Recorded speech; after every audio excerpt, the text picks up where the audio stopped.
Hi Sir Dulce, good afternoon po. Hi Sir, may balita nga pala ako sa inyo about sa diskarte.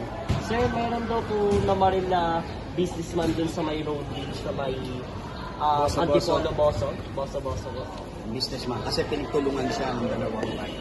Yes. Alam mo ba, statistically speaking, halos 400,000 ang na-aksidente sa buong mundo every year because of road rage. Alam ba ibig sabihin ng road rage? Away kalsada.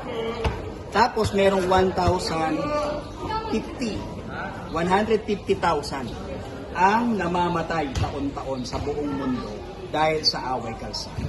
Kaya dyan papasok yung Bible. Alam ka sabi sa Bible? Proverbs 15:18. Sabi dyan, an anger man, a hot-tempered man, always spring out strife.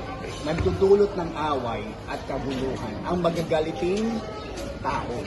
Pero ang taong mabait o tahimik o hindi basta nagagalit ay nag-create ng peace na payapaan. Tanda mo yan ha? Anong verse? Proverbs 15:18. Ano sabi? Basta yon. Huwag maging magagalitin kasi yan ang nagdudulot ng kaguluhan sa lipunan. 150,000 tao namamatay sa buong mundo. Kaya namatay, isa lang yun. Imagine mo taon-taon ang laki na namamatay dahil sa away kalsada.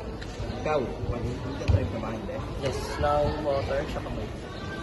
Bike siya. Sige, pwede na rin. Pero ako nag-e-bike ako. Kaya nag-iingat din. Wala tayong kotse sir eh. Mahirap lang tayo, wala tayong mawarda pa na bike. Kaya wala muna tayong pambili kotse. Tanda mo yung verse ha? Anong verse? Proverbs 15:18. Tsaka sir, magkakaroon na ako ng... Meron ako Lamborghini, sir. Kaso laruan. Gusto may kotse, di ba? Sige, thank you ha. Sige, sir.